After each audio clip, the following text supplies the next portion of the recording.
Recorded Books, Incorporated presents an unabridged recording of Taming the Star Runner by S.E. Hinton, narrated by Margo Skinner. This work, copyrighted 1988 by S.E. Hinton, is recorded by arrangement with Curtis Brown Limited. This recording is copyrighted 1995 by Recorded Books, Incorporated. To his friends, Travis is the epitome of cool, even when he's in trouble. But when he's sent to stay with his uncle on a ranch in the country, he finds that his new schoolmates don't like his tough city ways. In this different world, with a new set of problems, Travis isn't sure if he really is all that tough and cool.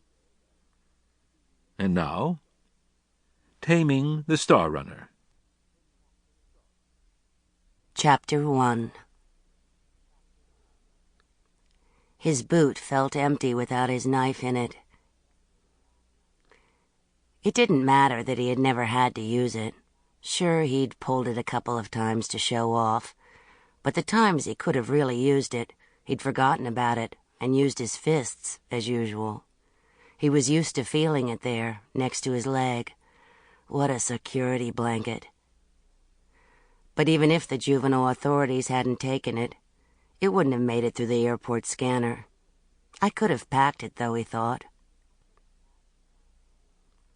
Travis stopped at the end of the line of people waiting to go through the airport security check. The sight of the security guards made his heart speed up.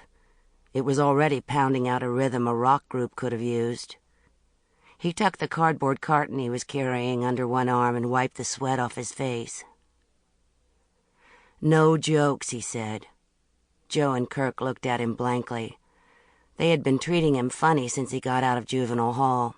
Travis thought, they think I'm crazy like everybody else does. Travis pointed to the sign. No jokes about bombs and hijacking and stuff. Motorboat meowed, protesting being held sideways, and Travis straightened up the cardboard box. Motorboat had been drugged at the vet's before they left for the airport. Geez, he gets drugs and I don't. I'm the one who needs them. He handed the box containing his cat to the attendant and walked through the detecting doorway, half expecting to set off an alarm. No alarm went off, and he picked up his box on the other side.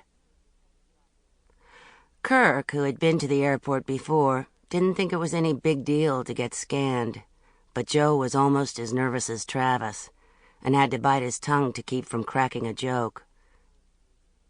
Joe would have been a great comedian in juvenile hall, Travis thought, since his reaction to tension was to get funnier and funnier, the way I get quiet and mean. He couldn't remember ever seeing Kirk tense. Kirk could shrug his shoulders and walk out from under anything. He wondered for a second how two guys so different could be his best friends. Mom was last. They had walked too fast for her to keep up with them. That was partly accidental. Travis could not slow down for any reason. It was also partly on purpose, because he couldn't stand any more of her soft frettings. About how he should act when he got to his uncle's, about how he should stay out of trouble.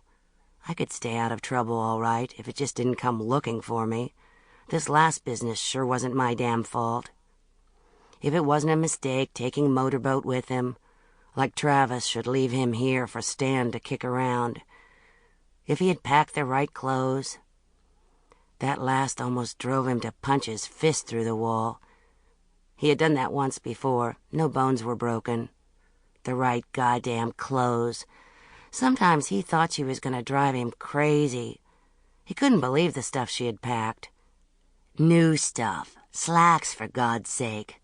Stuff he'd shoot himself before he'd wear. Cowboy shirts. Can you believe that? He didn't care if Uncle Ken lived on a horse ranch. T-shirts were good enough to wear on a horse ranch. The horses wouldn't care. Travis had dumped out all the new clothes and hidden them under his bed and filled the 2 suitcases with his jeans and T-shirts and books and tapes and a tape player. He wanted to take the tape player. Sample complete. Ready to continue?